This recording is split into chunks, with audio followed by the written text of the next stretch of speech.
కేఎస్సీజెడ్ పేరు మీద అప్పటి ముఖ్యమంత్రి వైఎస్ రాజశేఖర రెడ్డి భూసేకరణకు జీవో రిలీజ్ చేసి రైతుల నుండి అక్రమంగా భూములు లాక్కున్నారని, కేఎస్సీజెడ్ భూములను దోచుకున్నది దివంగత వైఎస్ రాజశేఖర రెడ్డి కుటుంబమేనని తెలుగుదేశం పార్టీ రాష్ట్ర అధికార ప్రతినిధి పిఠాపురం మాజీ ఎమ్మెల్యే వర్మ తీవ్ర స్థాయిలో ఆరోపించారు. కేఎస్సీజెడ్ విషయమై 2 రోజుల క్రితం నారా చంద్రబాబు నాయుడుపై తప్పుడు ప్రచారాలు మానుకోవాలంటూ వైసీపీకి చెందిన మాజీ మంత్రులు కురసాల కన్నబాబుకు, దాడిశెట్టి రాజాకు, మాజీ ఎంపీ వంగా గీతకు మాజీ ఎమ్మెల్యే వర్మ హితో పలుకుతూ కేఎస్సీజెడ్పై పిఠాపురంలో బహిరంగ చర్చకు రావాలని సవాల్ విసిరారు. ఈ నేపథ్యంలో పిఠాపురం తెలుగుదేశం పార్టీ కార్యాలయం నుండి తెలుగుదేశం పార్టీ నాయకులు, కార్యకర్తలు, సెజ్ రైతులు, మత్స్యకారులతో కలిసి మాజీ ఎమ్మెల్యే వర్మ పట్టణంలోని ఉప్పాడ బస్టాండ్ సెంటర్ వరకు పాదయాత్ర నిర్వహించారు. అనంతరం పిఠాపురం ఉప్పాడ సెంటర్ వద్ద బహిరంగ చర్చకు సిద్ధం చేసిన వేదిక వద్ద వర్మ కొద్దిసేపు నిరీక్షించారు. అయితే చర్చకు వైసీపీకి చెందిన మాజీ మంత్రులు, మాజీ ఎంపీ గాని రాకపోవడంతో మాజీ ఎమ్మెల్యే వర్మ మీడియా సమావేశం ఏర్పాటు చేసి జగన్మోహన్ రెడ్డి పైన, వైసీపీ నాయకులపైన తీవ్ర స్థాయిలో మండిపడ్డారు. కేసులు పెట్టించి, అధికారులు కొట్టారని కేసులు పెట్టించి 40 కేసులు పెట్టించారు. భూసేకరణ చేసేశారు. తక్కువ డబ్బుతో 3 లక్షల రూపాయలతో భూసేకరణ చేశారు. ఓఎన్జీసీ అన్నది పక్కకు పోయింది. ఓఎన్జీసీ 2 స్టేజీల్లో వస్తాయి. అలాగే 12 గ్రామాలను ఖాళీ చేయమన్నారు. ఆ 12 గ్రామాలను కూడా ఖాళీ చేయించడానికి కూడా ఒప్పుకున్నారు. ఈ విధంగా రాజశేఖర ప్రభుత్వం మన రైతుల్ని 10,000 ఎకరాలకు సంబంధించిన రైతులందరినీ కూడా రోడ్డు మీద పెట్టి కేవలం ఏంటంటే రాజశేఖర రెడ్డి పాదయాత్ర రావడమే మన దరిద్రం. ఆ పాదయాత్రలో ఈ కన్ను పడ్డంతో ఇక్కడ 10,000 ఎకరాలని దోచుకున్నారు. అలాగే ఈయనేమంటారంటే మళ్ళీ రాజశేఖర రెడ్డి పరిశ్రమలు రావాలని చెప్పి మరి ఎస్సీజెడ్ భూసేకరణ చేశాడని అదే కన్నబాబు అంటాడు. ఏ విధంగా చేశాడు భూసేకరణ? ఓఎన్జీసీ బూత్ చూపించి భూసేకరణ చేసి మళ్ళీ ఓఎన్జీసీ రావట్లేదని ప్రైవేటు వ్యక్తులుగా అంటగట్టాడు. అది పరిస్థితి. 2008 నుంచి 2012 వరకు రైతులు పోరాడాడు అంటున్నాడు కన్నబాబు గారు. 2008లో రైతులు ఎందుకు పోరాడాలి? ఆ రోజు రాజశేఖర రెడ్డి ముఖ్యమంత్రి చేసింది తప్పనే కదా రైతులు పోరాడారు.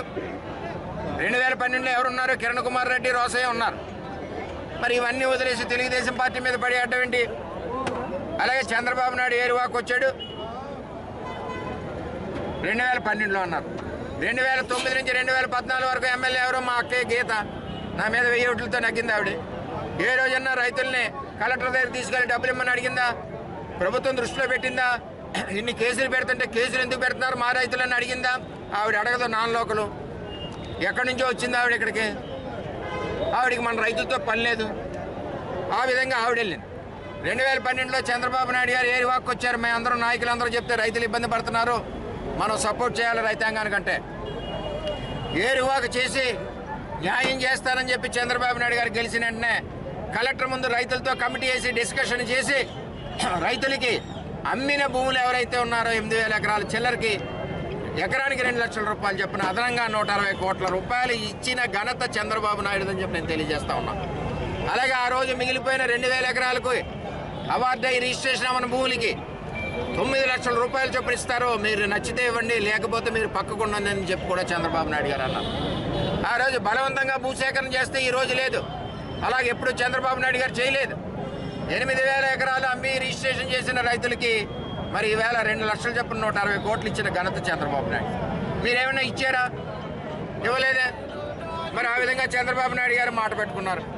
2013 చట్టం అంటున్నాడు. మీరు నోటిఫికేషన్ ఇచ్చింది రాజశేఖర రెడ్డి. ఎప్పుడు పాత చట్టాల ప్రకారం నోటిఫికేషన్ ఇచ్చి ల్యాండ్ అక్విజిషన్కి 2013 చట్టం అని చెప్పడానికి మనకు సబ్జెక్ట్ లేకపోతే మాట్లాడి ఊరుకోవాలని చెప్పి నేను తెలియజేస్తా ఉన్నా.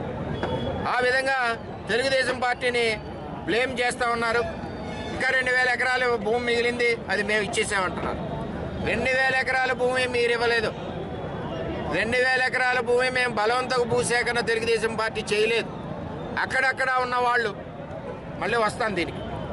ఈ లోపల ఏం చేశారంటే జిఎంఆర్ని మెడలు వంచి భయపెట్టి ఎస్సీజెడ్ని విజయసాయిరెడ్డి అల్లుడు శరత్ చంద్రారెడ్డికి దారాదత్తం ఒక అర్ధరాత్రి గడ చేశారు.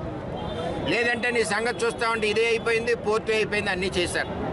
ఈవేళ జగన్మోహన్ రెడ్డి రావడం వల్ల వేలాది మంది మత్స్యకారులు ఈవేళ తుని, పిఠాపురం ఇవన్నీ కూడా ఇవాళ రోడ్డును పడే పరిస్థితి. ఈవేళ వాళ్ళ యొక్క భవిష్యత్తు, మత్స్యకారుల యొక్క భవిష్యత్తు ఎక్కడ వేట జరిగిన పరిస్థితి, వారి గురించి కూడా పొల్యూషన్ లేకుండా ఆలోచించవలసిన ఆవశ్యకత ఉందని చెప్పి అటు తుని నుంచి రామకృష్ణ గారు కానీ నేను కానీ మరి దీని మీద గట్టిగా ఒత్తిడి పెట్టి పోరాడుతూ ఉన్నాం. అలాగే ఇదివరకు రైతులకి SEZలో 160 కోట్లు ఇచ్చినప్పుడు అప్పుడు యనమల రామకృష్ణ గారు, నేను, చంద్రబాబు నాయుడు గారు ముగ్గురు కూర్చుని చంద్రబాబు నాయుడు గారు వెంటనే రైతులకే కదా 160 కోట్లు ఇద్దామని చెప్పి 8,000 ఎకరాలకి ఇచ్చిన ఘనత ఆ రోజు చంద్రబాబు నాయుడు గారిదని చెప్పి నేను